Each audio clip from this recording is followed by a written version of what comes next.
Welcome aboard to the Chris Mathis podcast. I'm your host, Chris Mathis. Brand new studio across from my co-host, Spencer Mathis. Back here for episode 10 now. Yeah, episode 10 of the podcast. Pretty cool stuff. Got a lot of great feedback from you guys, and I know it's taken us quite some time to finally get a new studio, but here we are. Great studio location, courtesy of my friend Kenny, who happens to own Mountainside Parcel and Post. Go check them out. Mountainside Parcel and Post on Facebook. Also check out their website, mountainsideparcelandpost.com. And also at one of their locations, they have plenty of locations. They're doing a Meet Santa Claus visit this weekend.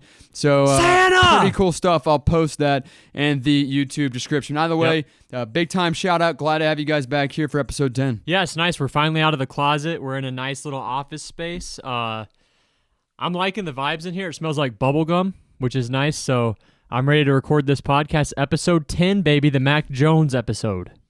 Mac Jones episode. Okay, that kind of is going to prelude me to what we've got going on. But first and foremost, before we dive headfirst into all this stuff, we are talking about our top 10 quarterbacks later on in the program, so don't tune out anytime soon. It's going to be a lot of fun, a little bit of a debate there regarding the top 10 quarterbacks in the NFL as of right now. But each and every week, you guys know that we have to kick off the show with, were we wrong? Am I wrong?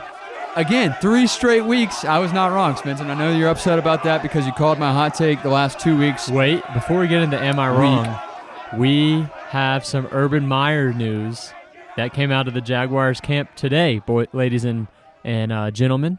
Here we go. Here's what Urban Meyer had to say. So Josh Lambeau leaked this news today to NFL reporter Rick Stroud of the Tampa Bay Buccaneers. I don't know how they're in cahoots, but they are. So apparently, Urban Meyer walked up to Josh Lambeau, kicked him in the leg, and said, "Hey, dipshit, make your fucking kicks," okay? So later on in that same day, this was, I guess, before they cut Josh Lambeau because he was having a bad season. So, you know what? I'm not going to blame Urban Meyer for telling the dipshit to make his kicks because he's not making his kicks, and they signed an IT guy that won him a game against the Bills. So later on in that same day, Lambeau asked him what made him so mad, and Urban Meyer responded with, "The thing that made me so mad is that you publicly called me out in front of our teammates. I mean, if you have an issue with me," he said, "you can come speak to me in my office personally. If you have an issue with me kicking you, you can speak to me in my office," which makes a ton of sense. I mean, whenever my boss kicks me, you can't say anything about it. It's like Hollywood. You got to do what the boss tells you to do, and that's what Josh Lambeau was doing. But he called out his master who kicked him. I don't understand why he did that. So I'm on Urban Meyer's side as usual. I think he's a great guy, great head coach. He's definitely going to be the Jacksonville Jaguars head coach next season, not Byron Leftwich, but I think it's some interesting stuff. It reminds me of the SNL skit Will Ferrell, Bad Boss, where he abuses his staff members. So I'm with Urban Meyer. I think I'm siding with him again. What do you have to say about this, Chris? I think that Urban Meyer is an absolute joke. I think that he continues to find his name in our headlines here on the podcast, so it's always fun to talk about potentially one of the greatest one-and-done head coaches in NFL history. 100% the best. Without a doubt. I can't think of anyone who's had a more like tyrannic type of stint with a team who's going to have to, of course, be let go after this season. Even though the Jaguars are better this season than they were last season, a little bit of improvement. But I mean, I don't know. I think he's probably going to be out of there next season, maybe back in college football. Josh Lambeau was the NFL kicker for the Jaguars, and he kind of just leaked the story. Again, Rick Stroud of Tampa Bay Times brought us the story. He's the reporter. He's also the guy that lit up Antonio Brown recently about the vaccination card, the fake vaccination card regarding COVID-19 vaccination. And Rick Stroud was loving all the attention he got there. Some way, somehow, as you alluded to a few moments ago, got in cahoots here with a former Jaguar football player. So something's going on there. Yeah, and another thing that I saw today was that Kareem Hunt is actively trying to join the Jaguars as their next kicker. We know he's had some situations where he's kicked in the past, so I think that would be a good signing for the Jaguars. He hasn't really done very much for the Browns this year because of injuries, but if he goes to the Jaguars this season with Urban Meyer as the head coach, that is going to be a deadly kicking combo between those two. And we talked a little bit before this whole Urban Meyer spiel about the hot takes. Am I wrong? We got to go back into that, Spence. And I know that you were trying to avoid the fact that I was right for the third straight week and just hopping in with the Urban Meyer the big news regarding Urban Meyer. But last week I was not wrong. And granted, it was somewhat of a reach. It was 15 made threes required from Stephen Curry in their game Saturday against Philadelphia against his little brother, Seth Curry. Mm-hmm. Would he do it if he hit 16? He broke the NBA all-time record. He didn't do it Saturday. He didn't do it early this week.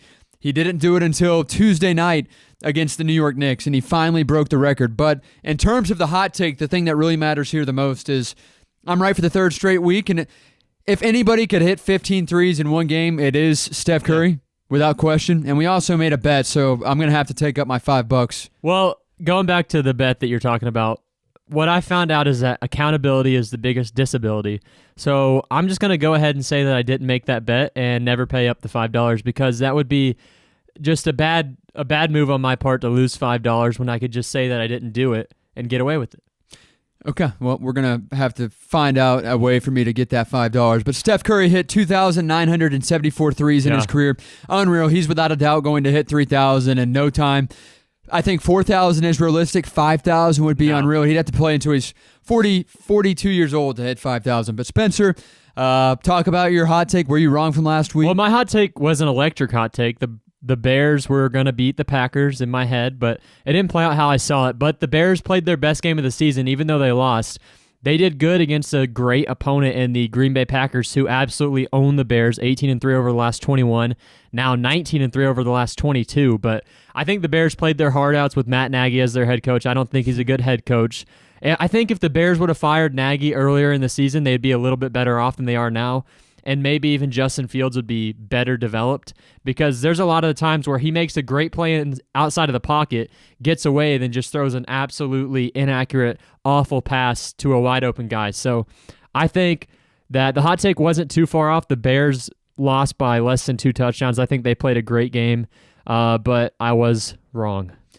Love to hear that. Best 3 words I hear on a weekly basis. I was wrong. And Spencer, wrong once more. It doesn't happen often, so when it does, we have to really live it up. And I don't always get my hot takes right. In fact, I was 1 for 6 to start off the season, finally picked up a little bit of traction. And yeah, you started off like Shaq at the free throw line. Now you're nearing LeBron James free throw numbers, so you're picking it up a little bit. But will that continue this week with Probably my not. hot take? No. We'll have to find out. My hot take for this week, Spencer, as things really heat up here in our new studio. Pretty awesome. It's a great relief. Great. It feels great. Yeah, it feels like a great relief in terms of not being at the house, this and that. I feel like we're separate from, home, leisure to recording, work, all that fun stuff, the hobby of podcasting. But this week's hot take for me is the fact that the Indianapolis Colts 7-6 will beat the 9-4 New England Patriots, who have now won 7 straight football games. That game is in Indianapolis. So that's why I feel pretty optimistic about it. It's a Saturday game. When will Mac Jones fail? When will he fall? When will Bill Belichick fall to the ground in terms of losing one game, snapping a 7-game winning streak? I think that happens this week as Carson Wentz, even with the bad ankles, does his thing on Saturday and picks up a win. 2.5-point favorite here in this game. The Indianapolis Colts, 2.5-point favorite. Really? Yeah. That makes no sense. That's got to change by Saturday. There's no way. Maybe there's something to do with the whole situation with COVID and players testing because over 75 players have tested and will not play unless they test 2 consecutive negatives and within a 24-hour period. Yeah. So, and teams that play on Saturday are kind of screwed. They really have to have those 2 negative tests back-to-back, like right now. Yep. So my hot take this week is that the Los Angeles Chargers will defeat the Kansas City Chiefs tonight, Thursday Night Football, by a score of 38-27. And the reason I'm picking the Los Angeles Chargers to win this game is because Justin Herbert has been on an absolute tear over the last month. And if we were going off the last month of football, he's been a top 3 quarterback in the NFL. We'll get into that later. But if the Chargers win this game, they are going to be first in the AFC West. They're going to go past the Chiefs. They are better in the AFC this season. So I think the Chargers are going to win tonight against Patrick Mahomes and the Chiefs. I still think Patrick Mahomes is going to have a good game, but I think Justin Herbert's just going to outduel him tonight. He's had a great last month. November was great for him. So far in December, he's played good. And I've got the Chargers in this game taking over the AFC West on Thursday Night Football. Yeah, you talk about Herbert having a killer last 4 or 5 games. He has had a great season overall, even after somewhat of a slow start in his sophomore season. You're looking at 30 pass touchdowns, 11 interceptions, 3,822 yards passing. That's super good. Insane. Yeah. I mean, sophomore what is that? Quarterback. 7 touchdowns behind Brady, same amount of interceptions. I think that's a pretty good season. I think that he has worse weapons than Brady as well. So Herbert's a very good quarterback, and I'm looking forward to seeing his future, but hopefully he can shore up his release a little bit, make it a little bit faster over the coming years like all the other good quarterbacks did. Speaking of quarterbacks, you led us right into our next segment, one that you wanted to talk about, and you said debate with me over. I don't know if there's going to be much debate with my picks. I think that I'm going to be right. I'm pretty hard to steer clear of my decision unless you say, hey, here's why, this or that. But with that, our no matter top what you 10, say, I'm going to debate you and tell you you're wrong, even if it's the same as mine. Top 10 quarterbacks in the NFL. Now, get this, folks. We're revealing this right now on the podcast to each other. We have not once previewed each other's list. Now, Spencer, before we name our top 10 NFL quarterbacks, talk about the criteria. Are we talking 5 years down the road? Are we talking about, hey, we're going to build a franchise with this guy? Are we talking the last 2 years plus this year? Are we talking right now? This is a recency bias kind of thing. I'm talking about this season that we're currently in and a little bit of last season if you want to go back that far. But it's really your own criteria for who you think the top 10 quarterbacks in the league are right now. So starting off with my list, my top 10 quarterbacks, number 1, Tom Brady. Number 2, Aaron Rodgers. That's 1A, 1B for me. Number 3, Josh Allen, because of his ability to run is just such a good thing to have, considering he's such a good passer as well. He can throw the ball super far. Mahomes at 4, Stafford at 5, Herbert at 6, Kyler Murray at 7, Russell Wilson at 8, Dak Prescott at 9, and Joe Burrow at 10. And 2 quarterbacks that you might be wondering where they're at are Lamar Jackson and Derek Carr.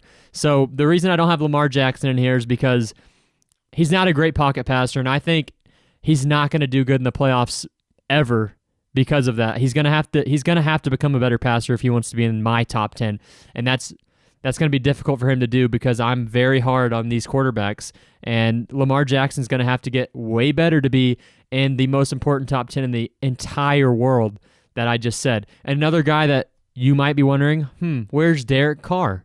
He's second in the league this year in passing yards, but the man cannot handle pressure, and that's been a thing throughout his career. Tyrann Mathieu called him out earlier in the season before he played the Chiefs, and they absolutely dismantled him. I think he threw 3 interceptions and 1 touchdown, so Derek Carr didn't crack my top 10 list. My top 10, once again, Tom Brady, Aaron Rodgers, Josh Allen, Patrick Mahomes, Stafford, Justin Herbert at 6, Murray at 7, Russell Wilson at 8, Dak Prescott at 9, and Joe Burrow at 10. Russell Wilson at 7 might shock some people because he hasn't played very much this season, but I think he's a great quarterback. I don't really think it's his fault that they suck so bad, but he has not had his best season. I'll go off that, but those are my top 10. Let's hear yours. First of all, where's Mac Jones? As of right now, not top 10. How is Mac Jones not top 10 as of now? The guy's playing. He's not top 10 because he's a check down Charlie. Okay, what about how is Russell still, what did you have him at, 8 or 9? 7. Okay. Kind of explain that. I know he's not got the best receiving crew, but he's got DK defense, Metcalf. Yeah. The Seahawks defense is Lockett. bottom 2 in the league. They are awful this season, and he does not have the same amount of opportunities as other quarterbacks have had. He's only been back for 3 weeks. His first couple of games were really good. They were decent. They were still in the running. Then Geno Smith came in, steered the ship into a gigantic cliff, and they crashed. The team lost their heart. It was kind of like the Goonies, except they hit the side of the Russell cave. Wilson comes back to a shitty team. Pete Carroll's an awful coach. He's in a poor situation, but I think he's better than Mac Jones. I think he's better than Carr, and I think he's better than Lamar Jackson. So that's why he's in my top 10. Okay, I would agree on the Lamar Jackson aspect of that. Lamar is not in my top 10 either. I know a lot of you flashy football fans that really are all about. Okay, so if this was a fun to watch thing, he'd be top 5. He's fun to watch. Yeah, he would be top 5. Fun to watch. I think Patrick Mahomes would be top 3. Rodgers top 3. Brady's aspect of dialing in on a 2-minute warning, maybe, but not really in terms of electrifying. All right, let's hear unless he your top scrambles. 10. My top 10, number 1 is consensus between both of us. Tom Brady 1, Aaron Rodgers at 2, Okay. Herbert at 3 as of now. Justin Herbert at 3. Okay. His numbers are staggering for a sophomore. We just talked about him. Number 4, I've got Matthew Stafford, and I think that he could have been 5 or 6, but after seeing what he did this past weekend, I thought he played really well. Yeah, this is a recency bias kind of thing. So he definitely moved up mine as well. Yeah, I think that before this past weekend, he was probably 6 or 7 for me. But after seeing him make some crazy throws, him and Cooper Kupp are just next level. I mean, Cooper Kupp in the slot is going to destroy any linebacker or safety he's going against. And you really can't put a cornerback on him because then you're taking off Robert Woods or you're taking off Higbee because a lot of teams will try and match up a cornerback or a safety on Higbee if he's playing. Of course, he had COVID last week and they still beat the Cardinals, but keep going. My bad. So Matthew Stafford at 4, 5, Patrick Mahomes. And again, I'm not a huge Patrick Mahomes fan. You guys have heard me with the slander on the podcast, but this guy is not playing his best football right now. And he's still top 5 for me. He's just on the brink, right at that top 5. I got Josh Allen at number 6. I think those could alternate depending on the week, but as of now, I'm gonna go with Josh Allen at 6, Patrick Mahomes at 5. Number 7, I've got Kyler Murray. I think we hit the same spot there at number 7.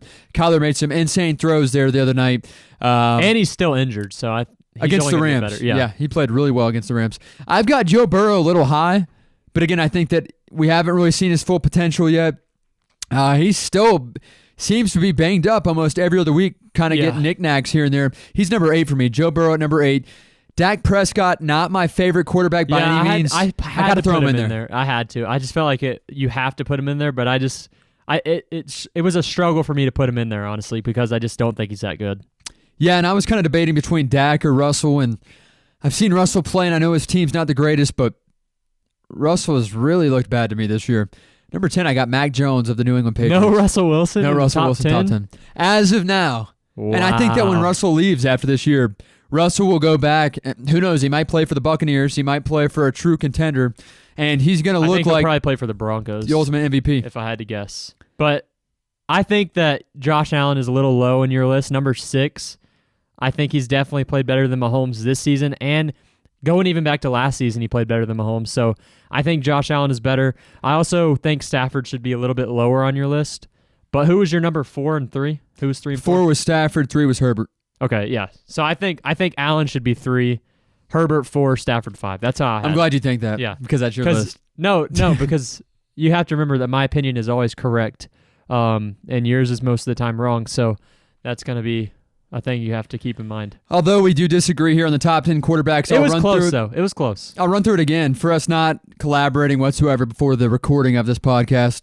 On the Chris Mathis podcast, our top 10 quarterbacks. Spence, fire yours off if you can. Regarding your top 10 real quick. Number 1, Tom Brady. Number 2, Aaron Rodgers. That's 1A, 1B. Number 3, Josh Allen. Number 4, Patrick Mahomes. Number 5, Stafford. Number 6, Justin Herbert. Number 7, Kyler Murray, just like you. Number 8, Russell Wilson. Number 9, Dak Prescott. And number 10, Joe Burrow. Flip the coin to the correct side of things. Number 1, Tom Brady. Number 2, Aaron Rodgers. 3, Justin Herbert. 4, Matthew Stafford, which again, 2 weeks ago, he's not number 4 for me. Number 5, Patrick Mahomes, because we have yet to see the best Patrick Mahomes as of now. He's going to... Yeah, I think he's going to put it together. Yeah, he's about to put it together. Josh Allen has played very well. I will say this. I think we've seen the best of Josh Allen this year. He might stay at this rate, but I don't think that he's going to get exponentially better by the end of the year. Kyler Murray at 7. We both agree on that. 8, Joe Burrow. I like his potential.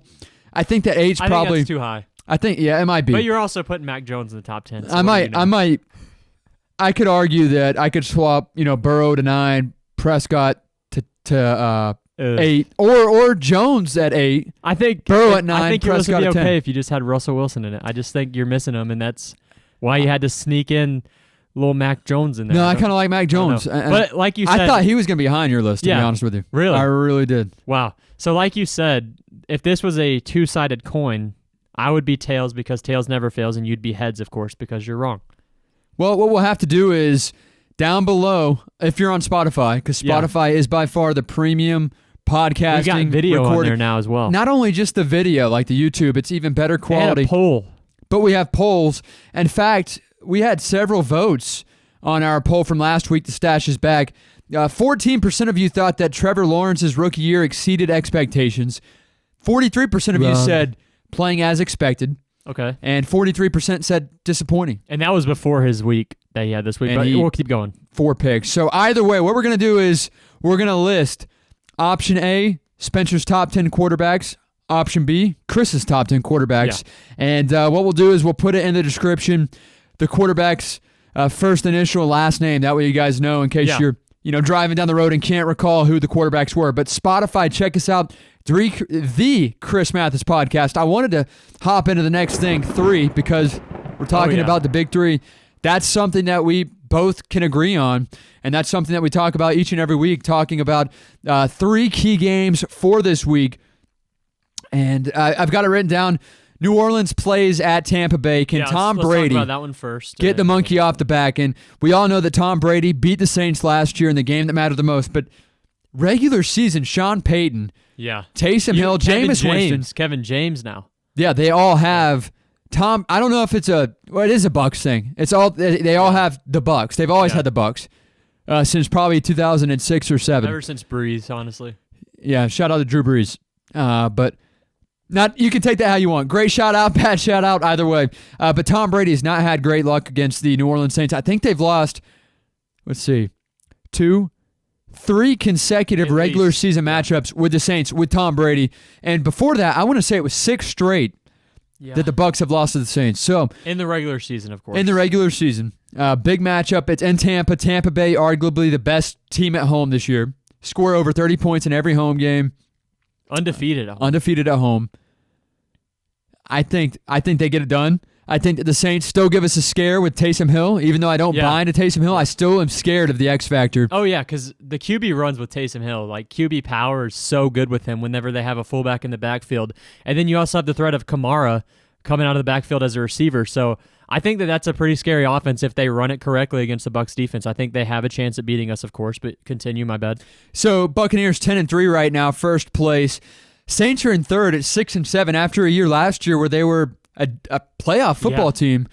They lose Drew Brees, who made some ill comments on Twitter the other day about the Bucs and whatnot, and all of that. But anyways, the Bucs an 11-point favorite at home, Sunday night football game, big time matchup. I will say this: Tom Brady does struggle, and you kind of brought up the fact the other night against the Bills. Brady struggles when the sun goes down and it gets dark. He gets, I don't know what was the term you said the other day. He has. Dementia. Does Tom Brady have to? That's probably not a good joke to throw around. But seriously, though, if you watch Tom Brady, other than the Super Bowl in which he played well, he's not a good quarterback right now when it comes dark. The first half, he lit it up against the Bills. It was still daylight. Then that sun dropped. That was it. Yeah. So talking about the Saints and Bucs game on Sunday at 8 p.m., not good for Brady. So we'll go back to the Bills game first. So Brady, of course, like you said, lit it up in the first half. Then God turned off the lights and it was dark outside. The lights at Raymond James Stadium came on for the second half, and he sucked. And then we went into overtime. He finally woke up a little bit, and he threw a game-winning touchdown to Brashad Perryman. So I've got the Bucs winning in this game just because I want the Bucs to win, so I'm picking the Bucs. But I think this is going to be a very close game. Kevin James is the head coach for the Saints, as we've all seen the new trailer for the Kevin James Sean Payton movie that's coming out in February, a Netflix original. So if DVDs were still a thing, this would be going straight to DVD because no one's going to watch it. But I think the Bucs are going to win this game, and I don't know if Brady's going to have a great game. I think it's going to be the Leonard Fournette show because Sleepy Tom, just like Sleepy Joe, is not good at nighttime, and he gets tired, and he kind of his body shuts off. But I think the Bucs are going to win this game. I think Leonard Fournette has a big game, and I've got the Bucs by a touchdown. Leonard Fournette trying to prove that he's a number one back in the NFL, having a great year this year. Number 2 on our big 3 for this weekend. Okay. We've got Chiefs at Chargers, big AFC matchup. Spence, I'll let you take this away. I know that you handpicked this game, this matchup. Talk about this matchup here, and you also said it was a hot take for you as well. Yeah, this is a huge matchup. This is for first place in the AFC West. You have Patrick Mahomes versus Justin Herbert, 2 of top 5 quarterbacks on my list, of course, the most important list in the league. But I've got Justin Herbert and the Chargers destroying the Chiefs this week, tonight, on Thursday Night Football. I've got the Chargers by 10, 37-27 against the Kansas City Chiefs. I think Herbert's going to continue his great last 8-game stretch of the season and maybe even sneak into that MVP candidate talk for the end of the season, because Brady's playing in a couple of night games the rest of the season. He might fall asleep and he might take his foot off the gas pedal while he's sleep driving, and he might crash. So Herbert still has a chance to win the MVP at this point, especially if he has a huge game to take over as first place in the AFC West against the Kansas City Chiefs tonight. Chargers are a 3-point underdog at home against the Chiefs, which baffles me. I know the Chiefs have won 6 straight. Yeah, I think that's good.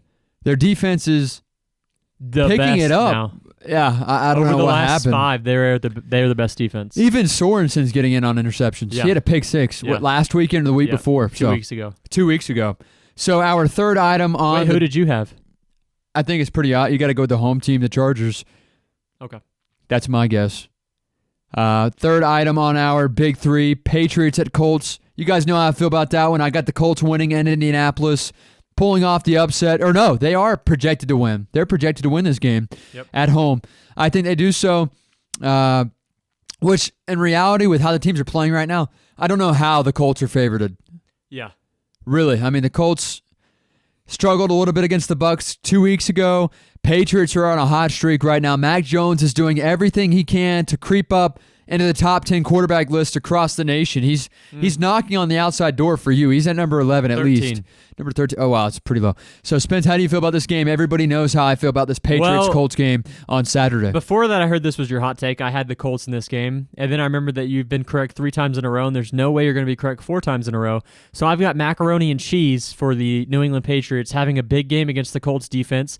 I think Darius Leonard is going to give up a touchdown pass to a Patriots running back over the head at the goal line. I've already seen inside of my crystal ball that I have here to my right, just off camera, that you cannot see. So I've got the Patriots winning this game against the Colts on Saturday at 8-something p.m. I think that's going to be a great game. I'm happy that we're having Saturday games because, I mean, who watches Saturday football in the first place? I mean, college? So I've got the Patriots winning this game by a touchdown. I think that'll be a great game, though. I'm excited. Yeah, I mean, you talk no about more bye weeks. Colts are favored. Patriots are the underdog, even though they've won 7 straight. There's no way. The guy that did the rankings or the spread for this despises Mac Jones. Yeah. Despises Bill Belichick. Either or. It doesn't really matter. Player of the week was something that I had to really weigh on, and I thought about it for maybe 2 seconds as to who my player of the week was. And I think it's very well deserved regarding Dalvin Cook, the Minnesota Vikings running back. 11 days before he dominated this past weekend, he had 205 rush yards this weekend, 2 touchdowns on the ground, 17 receiving yards, 11 days following his left shoulder being dislocated. I don't know how the guy came back that quick, first of all, number one. I don't know how he came back and took a full workload. I don't know how he came back and was the workhorse in that game for the Vikings. 205 rushing yards. I don't know of 3 running backs that could go out there when they're 100% right now in the league that could run for 205 yards. Dalvin Cook, my player of the week. Spence, who you got and why? Well, this week for player of the week, I've got Jakeem Grant of the Chicago Bears. I think... Who? Jakeem Grant. Okay. I think he played great. He did play good. He had a touchdown reception of 48 yards. The only punt return touchdown of the season, 98 yards. Looked a lot like a former punt returner / kick returner for the Chicago Bears that was also a decent subpar receiver. I think that they are pretty similar in their speed, and I think that was a good trade for the Bears, even though their season was over before they even traded for him. But Jakeem Grant had a great game, the only punt return of the season, and that is why he is my player of the week. And I think that you obviously weighed in on your decision with the fact that your hot take was the Bears were going to beat the Green Bay Packers in Lambeau Field. They almost did it as a courtesy of Grant. He had a great game, but just fell short. And I tried to get a hold of one of our friends, Dr. Jacob Sturton with Union General Orthopedic Sports Medicine, a trained sports surgeon who has worked with athletes at all levels, high school, collegiately, recreational, in terms of their injuries, in terms of rehab, in terms of how they can rehab a player, an athlete, how they can work through things, what this injury leads to? Is this an injury that comes down to, hey, if you do this to your shoulder, it's going to lead to bad arm problems? Or, hey, if you roll your ankle, you're going to have an issue with your ACL because you're having to put too much on your ACL, vice versa. Well, I was unable to get a hold of Jacob Sturton because I've got technical issues here on the podcast. We've got to get some better, it sounds cheesy, but we've got to get some better cords. No joke. Blame it on the cords. I'm blaming it on the cords, but Dr. Jacob Sturton will be on the podcast. He wanted to dive in regarding the Dalvin Cook injury and how he came back after dislocating his shoulder 11 days later playing in an NFL football game at running back, one of the most physical positions in the NFL, 205 rush yards, dominate and look just fine. So we'll talk with Dr. Jacob Sturton here on the podcast in the coming weeks and throughout the show. I was going to say season. With this being episode 10, do we go ahead and start season 2? You know what? I'll go ahead and sum up how Dalvin Cook had such a good game. It's called Toradol, and it is a drug that NFL players use to get through pain that ends up hurting them later on in life, and a lot of them may end up committing suicide because they have these problems. So that is probably how Dalvin Cook dealt with that injury so fast, because that is probably not, you're not supposed to come back that quick and do that. So he was definitely on some pain medication that the NFL prescribed to him, and that is what I'm going to chalk it up to. Dr. Sturton, if you are hearing this, please reach out to me or Chris and tell me what you think of this opinion, because it is correct. And again, those are the words of Spencer, Savage Spence 88, not Dr. Sturton. So that's no official summary or look at Dalvin Cook's comeback after dislocating his left shoulder just 13 days ago and playing this past weekend. Now, we do select a Rookie of the Week, and we've given this guy a lot of hate, a lot of slander, and I've kind of rolled this way for the past couple of weeks. Who's the guy that we pick on for good reason? It's earned. That balled out. And for me this week, Trevor Lawrence. He balled out for the other team, 4 interceptions. But for me this week, our Rookie of the Week, or my Rookie of the Week, Houston Texan quarterback Davis Mills. 331 yards passing against Seattle. 1 pass touchdown, 33 of 49 pass attempts were completed. Davis Mills has looked awful this year. He had one other game where he had 300 yards, but the rest of the way, he looked awful. He was deemed the starter for the remainder of the season heading into Sunday's game this past weekend.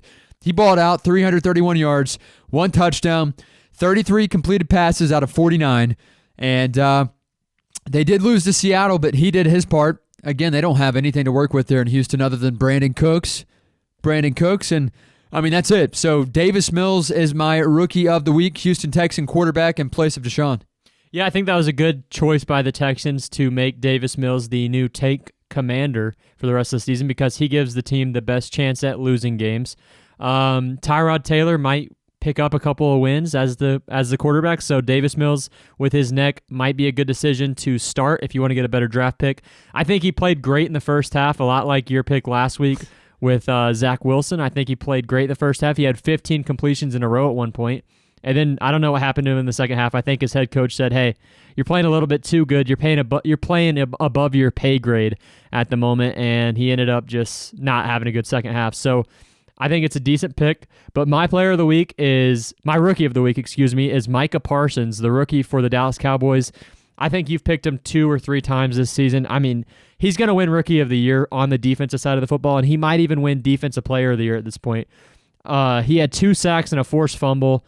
I think he is a great talent, considering he moved from linebacker to defensive end midway through the season, really, and he already has 13 sacks, I think. So I think he's going to be a great player in this league with his speed and his combination of coverage ability as well. He's a hybrid linebacker. He's a true hybrid linebacker, and I'm looking forward to his future, but he is my Rookie of the Week. Once again, that is Micah Parsons. Micah Parsons of the Dallas Cowboys. Yeah, I did pick him as my Rookie of the Week probably 4 weeks ago. Yeah. You talk about not one. He was one. your first Rookie of the Week, too. He may have been not 2, not 3, not 4, not 5. I'm not surprised that this guy did what LeBron James wanted to do with championships with the Miami Heat. This guy might win 5 or 6 Rookie of the Weeks with our podcast by the end of the season. This guy's got it 3 different times now. Can he do it 3 more times in the next 6 weeks? I think it's doable. 5 or 6 weeks. Yeah, he's got a chance. One of my favorite segments, and obviously you listeners, no matter where you're from, what demographic you guys are from, what you're listening on, Anchor, Apple Podcasts, Spotify, YouTube. You guys love the Shankarooski segment, and I think there's a good reason for it too. Not only is it fun, but it's also backed by a great company and Drippin' Ice. Forget the G. That's thedrippinice.com. Go check out the crew necks, the hoodies that just came out, I guess about a month ago. There's still limited selection. 7-cone hoodies. 7 not cone. Not 1, not 2, not 3, not 4, not 5, not 6, not 8, but 7 cones on the Lucky hoodie. 7. TheDrippinice.com is the website for you. Hey, it's Christmas time. Go buy a gift. My grandmother swears by it. We see it all the time. We see stuff out in public all the time regarding the Drippin' Ice, and their logo there on the shoulder is just, or on their sleeve is sick. It's great. The little ice cream cone. It's exquisite. But they do bring It's us sublime. the Shankarooski segment each and every week. This week we picked things up in the NFL. I don't know what it had to do with. I have no idea if it was the weather. I have no idea if kickers just thought, hey, let's try to be a little bit more professional this week, because we heard what happened to Josh Lambeau of the Jacksonville Jaguars. The kickers only missed 11 kicks total this week. 5 of those were extra points. 6 of those were field goals. So we're late. We're near, 3/4 of the way through the season, Spence. What do you accredit the recent success for NFL kickers? I know they get paid to do this, but they only missed 11 this week. 3 weeks ago, they missed 22. I think they're just trying to be more accurate for the fans. I think they played a game on the fans at the early part of the season, made a lot of teams lose on purpose so that they'll get paid more in the future. And if I'm having to pick a kicker of the week, this is not, my kicker of the week would be Urban Meyer. I think he did a great job kicking Josh Lambeau, but I think the kickers are just stepping it up finally this late in the season because the games matter now. So, yeah, you talk about Urban Meyer. You could have also said Josh Lambeau for the fact that he's a kicker and got kicked, unfortunately. Feel really bad. That's a joke of a head coach right there. But I think that my Shankarooski Shank Award kick winner for this week goes out to Seattle's kicker, Jason Myers. Even though they won the game, he missed 2 extra points in a game in which, they're going to win. They were up, a decent amount, but he still missed 2 extra points. The easiest kick in all football. They were the home team, too. I believe they were the home team. And he still missed all of his kicks. So we got to give a shout-out to Jason Myers. No, it's even worse because the Texans were the home team and they're playing in a dome. Indoors. That's right, yep. Indoors, and he missed 2 extra points. I don't know if you heard the boos regarding the Texans and their fans or what, but it really... And they were booing the Texans, not him, not the Seattle Seahawks. He might have been looking at the Texans bench and got sidetracked by Davis Mills' long neck. He was thinking to himself, is that a giraffe over there? And it was not, and he missed 2 extra points because of it, and it didn't cost his team the game. Spence, you want to throw in our Stooge of the Week? We've got a new segment, baby. This week's Stooge of the Week, absolute Stooge, who is just disappointing my favorite head coach in the NFL. His name is Trevor Lawrence, okay? He is the first NFL quarterback, besides Jameis Winston, of course, to play football blind. He threw 2 interceptions to linebackers that were right in front of him. He threw 2 more interceptions to cornerbacks that was basically double covering a receiver in Marvin Jones. So my Stooge of the Week, our first Stooge of the Week, the award goes to Trevor Lawrence of the Jacksonville Jaguars, who is single-handedly costing my favorite head coach, Urban Meyer, his job in Jacksonville because the guy wants to throw 4 interceptions in a game. I think that there needs to be a little bit more accountability in that franchise, especially in their kicker, Josh Lambeau, who needs to be making his kicks. And I think after Urban Meyer kicked Lambeau in the legs, maybe Urban Meyer can punch not Josh Allen, excuse me, I wish it was Josh Allen. Maybe he can punch Trevor Lawrence in the arm, get his arm going, maybe make some better decisions or something. I don't know. But he is my Stooge of the Week. Once again, that is Trevor Lawrence, TrevorLawrence. Trevor Lawrence. Great job. Stooge of the Week. I can't argue with that, but I am shocked by your Stooge of the Week because I think there was a great Stooge of the Week honorable mention right there. Who? The Las Vegas Raiders, before the game against the Chiefs, went out and danced on their logo in Kansas City. Of the week. That's a whole Stooge squad. That's the Stooge squad of the week.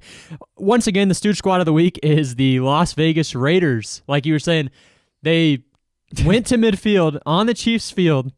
Arrowhead Stadium. Celebrated, stomped on the frickin' logo, danced around before game, and then ended up trailing 28-0.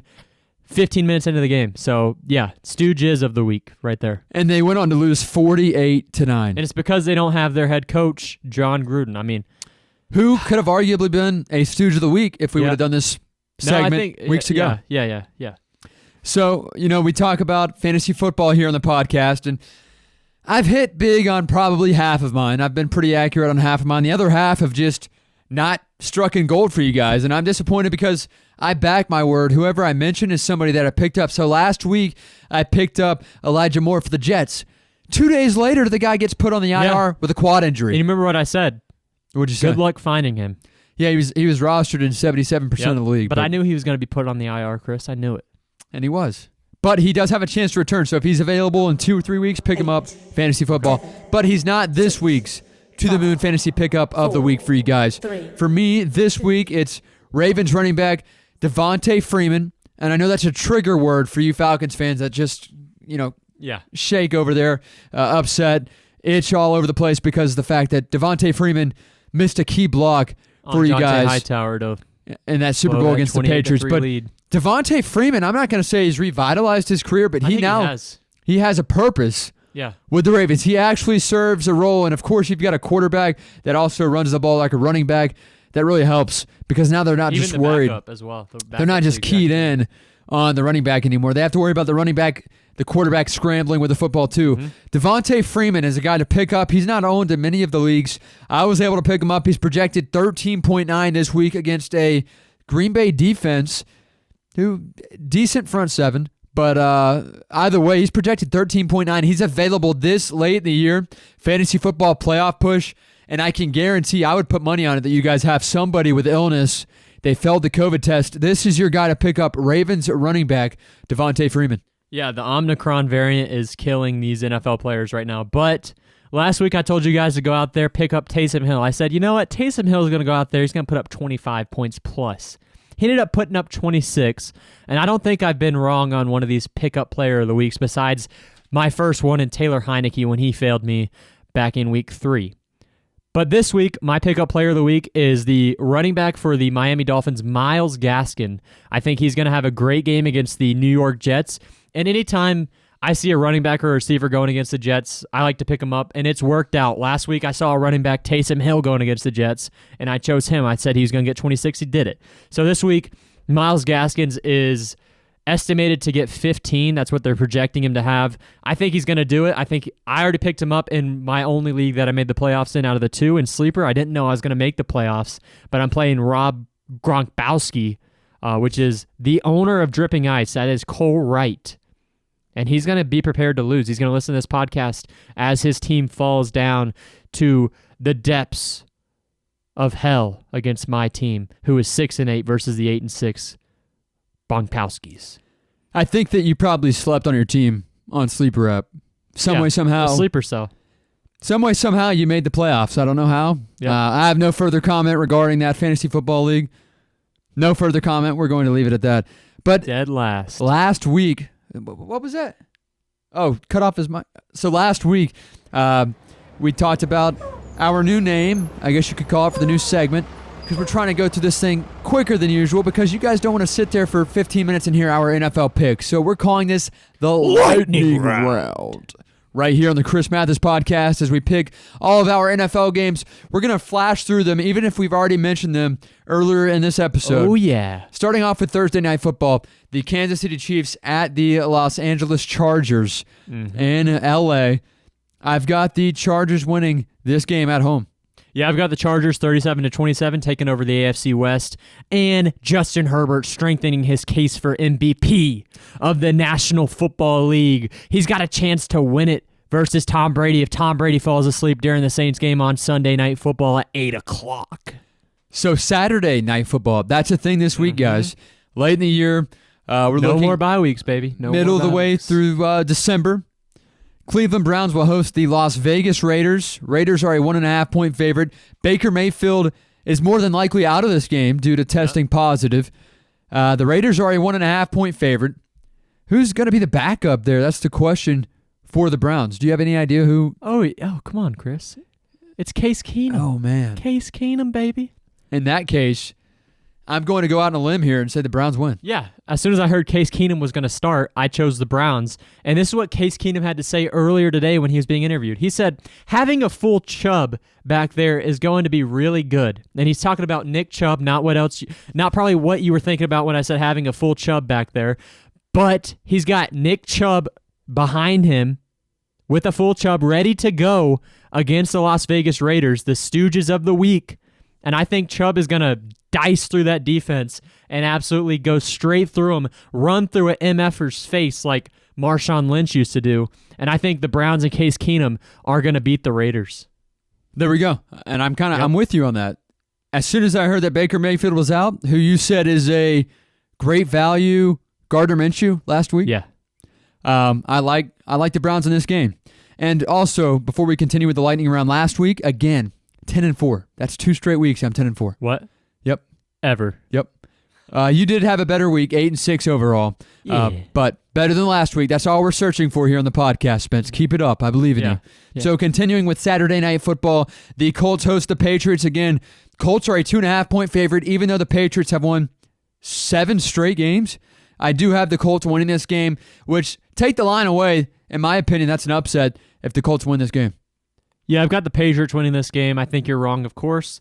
I think Mac Jones is going to have a decent game. He's obviously going to win Rookie of the Year totally over Jamar Chase at this point. I think Chase is really taking his foot off the gas pedal, not the same speedy receiver we saw in the beginning of the season. He's looking more like the guy we were talking about in the preseason, where he was dropping passes that lead to interceptions, and that's happened a lot recently for Joe Burrow, who leads the league in interceptions right now, which is crazy. But I've got the New England Patriots defeating the Indianapolis Colts Saturday around 11 p.m. Okay. Time guaranteed, everything? Mm-hmm. Cool. That'll lead us into Sunday's game. And we'll start it off with the New Orleans Saints going to Tampa to take on the Tampa Bay Buccaneers. The Bucs are an 11-point favorite with Taysom Hill at quarterback for the Saints. I'm still worried. 11 points is a stretch for me. I still think the Bucs win, but I think this is more or less a 5 or 6 point game. Tampa wins. Taysom Hill is scary. Bucs tend to not do so hot against the average quarterback. Yeah, I've got the Bucs winning in this game. I don't think Brady's going to have his best game, as we alluded to earlier. I think Taysom Hill's going to have a good game running the football, but he has not really proven that he can throw a football a lot like Baker Mayfield, who can't really throw a pass down the field if he's not running a play action with his head fake. So he is not a great quarterback. Neither is Taysom Hill. So I've got the Buccaneers defense, which is doing really good as of recent. They lead the league in sacks over the last 5 games. And pressures and quarterback hits because of Devin White. So I've got the Bucs winning this game by 7. 7-6. Speaking of 7-6 Buffalo Bills host the 5-8 Carolina Panthers on Sunday. Bills a 10.5-point favorite. That's good. Yeah, that's pretty accurate. I think that anybody that watches football, even Steven, knows that that's pretty accurate. Even Stevens, Shia LaBeouf. I've got the Bills by 15. Take the over in this one because Josh Allen's about to light up that Carolina D. Period. So, we talked about my fantasy football team being in last place. I'm in a game called the Consolidated Bracket Toilet Bowl. Yeah. We have a Toilet Bowl game this Sunday as the Jacksonville Jaguars host the Houston Texans. 2-11 Texans at 2-11 Jaguars. I think Urban Meyer wants more attention. I think he comes out here and picks up his 3rd win as head coach at Jacksonville, and I think that they will prevail. This is a game, in my opinion, that Trevor Lawrence has to prove that he's the number 1 overall pick. Yeah, I think as long as Urban Meyer can beat his kickers in a submission by Sunday at 1 p.m., I think the Jaguars are going to win this game, maybe give Trevor Lawrence a couple of punches after his comments about James Robinson that he had a couple weeks ago. I think he needs to also be punished by Urban Meyer. I think Urban Meyer's running a great communist football team over there, and I've got the Jaguars winning this game, and Urban Meyer picking up his 3rd ever NFL win to beat the Jaguars' record of last year. 2 different AFC situations here for the Tennessee Titans, 1st in the AFC South, and 4th place Pittsburgh Steelers, 4th in the AFC North. Now, Steelers are a home team. It's tough to play at Heinz Field. Titans are a 2-point favorite. I don't know. I think that the Titans are good, even without Derrick Henry, no doubt. Yeah. But is this a game in which is winnable for the Pittsburgh Steelers? I think it is. I think that the Steelers win this game. Yeah, I've got Tennessee in this game. I think this is going to finally be the season where Tomlin does not go above 500 for the first time in his career. He's been a great head coach over time.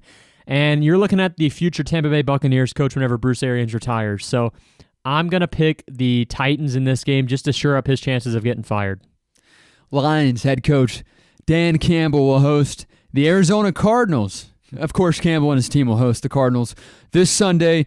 Cardinals a 13-point favorite coming off of a loss to the Rams this past weekend, which we talked about last week. The Rams needed that win. That was a must-win.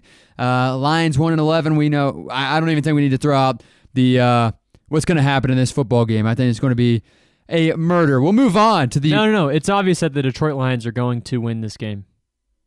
No, I'm just kidding. I'm going with Arizona in this game because I have Kyler Murray on my fantasy team that I need to win. I also have DeAndre Swift on the other side of the football for the Lions that I need to have a good game. So I think this is going to be a little bit closer than someone would expect, but the Cardinals are going to win this game.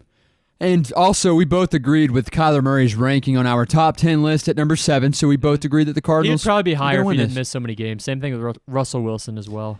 Miami Dolphins, another toilet bowl game, 10-point favorite over the New York Jets. Jets 3-10, Dolphins 6-7. Dolphins yeah, aren't we in know the how toilet, that's going to go. But the Dolphins are going to win this game. Dolphins Myles Gaskins, guys. Remember to pick up Myles Gaskins in your fantasy league. Have your mom or dad sign the permission form, and you will be able to go on the field trip. That is the Myles Gaskins ride. Big NFC East matchup as well this Sunday afternoon. The fourth-place Giants host the first-place Dallas Cowboys. Cowboys win this game. Ooh. Single-handedly. Even though the Cowboys are not good, I think they will look good this weekend. Yeah, I mean, the Giants can make anyone look good. And I've got Dallas in this game. Of course, the Toad himself, Dak Prescott's going to have a big game. People are going to think he's going to have a good time in the postseason. And they're going to get absolutely clapped in the postseason. Philadelphia Eagles will continue. But the Dallas Cowboys are going to win. Philadelphia Eagles 6-7 will continue with a big NFC East matchup against the 6-7 Washington football team. Gardner Minshew still at quarterback, I believe, for Philadelphia. No. I'm going to go with Taylor Heineke in this game, yeah, no matter I think what. Hurts is back. No matter who's back at quarterback for the Eagles. I'm going Washington, even though they are a 7-point underdog in this game. Now, they have been hit hard with that COVID plague, if you will, of COVID-positive tests. The Omicron has hit the the Washington football team. Should have never changed their name, honestly. But I think that the Philadelphia Eagles are going to defeat the Washington football team this Sunday because of all of the positive COVID cases that have come out of Washington this week. So I've got Philly in this game. I don't care who's at quarterback. I'm pretty sure it's Jalen Hurts. But Minshew's better. We all know that. The stash is back, baby. Talk about battle of quarterbacks with our first 4 o'clock game on Sunday. Teddy Two Gloves will host Joe Burrow, NFL leader in interceptions this year. The Broncos, a 2.5-point favorite. That surprises me. I'm going to go with the Bengals on the road. They're going to win. Obviously, they lost to Demarius Thomas last week. That was sad for everybody, and they won big this past weekend. But I think the Bengals go into Denver, and they win convincingly this week against the Denver Broncos. You know, Joe Burrow has not really done good in close games this season. They seem to lose every close game, and I think this is going to be a close game. So I've got the Denver Broncos in this game.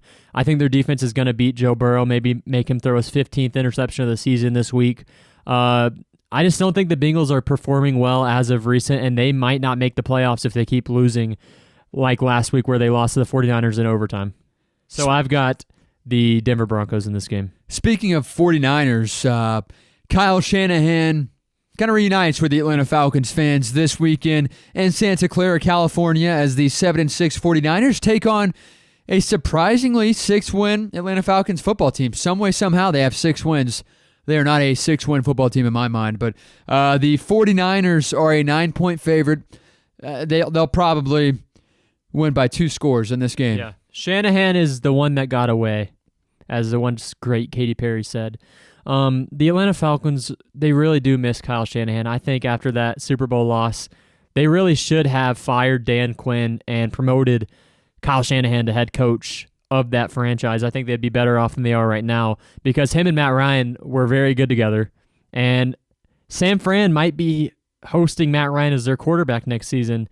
If I were to be a betting man, I think Matt Ryan's gone. He is way overpaid as a quarterback. He's not an awful quarterback, but I think him reuniting with Shanahan would be huge. So I've got San Francisco in this game, of course, because Atlanta is not very good this season. And San Fran just had a huge win against the Cincinnati Bengals and Joe Burrow. So I've got San Fran winning by 2 touchdowns, as you said. Seattle hits the road to take on the Rams. They are a 7-point underdog, even after a win this past weekend in Houston.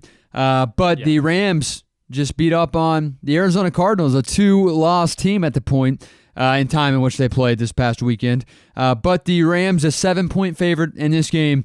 I think OBJ's out for this game. Yeah. Several players are out for the Rams. Yeah, maybe even Jalen Ramsey again, Higbee. Even at that point, though, let's be real. They've got Sean McVay, a head coach. He's a great coach. The Rams win this game. No matter what, no matter who's out, I've got the Rams in this game by 10 or more. You know, the term trap game is thrown out a lot when it shouldn't be, but this is a trap game for the Rams. I mean, they just beat up on the Arizona Cardinals without some of their top players. Now they're even further down without OBJ, who scored a touchdown in 3 straight games, and they're going against a head coach that likes to chew gum. So even though there's no correlation there, I'm going to go with Seattle and Russell Wilson, my number 8 quarterback on my list. I think Seattle's going to win this game against the Los Angeles Rams and maybe push them further back in the playoff race. And I don't think they're going to have home field advantage if they lose this game. So I've got Seattle winning this game. What I'm going to be calling a trap game, I think Seattle's going to have their best game of the season because they still have a shot at the playoffs if they win out. The Green Bay Packers are coming off of a dominant second-half win over the Chicago Bears this past weekend. They'll play in Baltimore against the Ravens. Just a 5-point favorite. I get they're on the road, but there's no way that the Ravens keep within 5 in this game.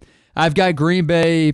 I'll go maybe like a 38-21 type game, Green Bay over Baltimore. Yeah, it's a battle of the injured foot quarterbacks, and I think Dan Snyder is going to be keying in on this game, the former Nickelodeon executive. So I've got Green Bay in this game just because Aaron Rodgers is such a good quarterback. He is probably my favorite quarterback in the NFL. I think he has the greatest release of all time. I think he's a good personality. I like his opinions. He's on the Pat McAfee show every single Tuesday. So I've got Aaron Rodgers in this game just based off that. Obviously biased, but Lamar Jackson with an injured toe is going to be a lot like Lamar Jackson 5 years from now, where he can't run, a lot like Michael Vick's career ended because he couldn't throw as well as people thought. So I've got the Green Bay Packers in this game against the Baltimore Ravens, regardless if Lamar plays or not. But if Lamar plays, I don't think they're going to be at their full capacity. Again, a lightning round here on the Chris Mathis podcast. Our final pick, Minnesota at Chicago on Monday Night Football. It's going to be very cold there at Soldier Field. Minnesota used to playing indoors. I don't care who's out. Again, we don't really know at the time of this recording. So many more players will test positive before this game on Monday Night Football. But the Vikings going to Chicago, 3.5-point favorite. Yes, they are a better team. I'm weighing in the atmosphere. I'm weighing in the cold, the chills. Justin Fields coming off a pretty solid game against Green Bay. I think that the Bears win at home. Pretty solid first half against Green Bay. I think that the Bears win this game against the Vikings on Monday Night Football, even though they are a 3.5-point underdog. Vikings 6-7. Bears are 4-9. Bears improved to 5-9 on Monday Night Football this week. And I'll come back and talk with you guys about that next week. Guaranteed the Bears get a victory. Ooh, since this is the last game, I'm going to take a deep dive into it for absolutely no reason. So I've got the Minnesota Vikings in this game. Kirk Cousins is having a good season when there's no pressure in his face, a lot like Derek Carr as well.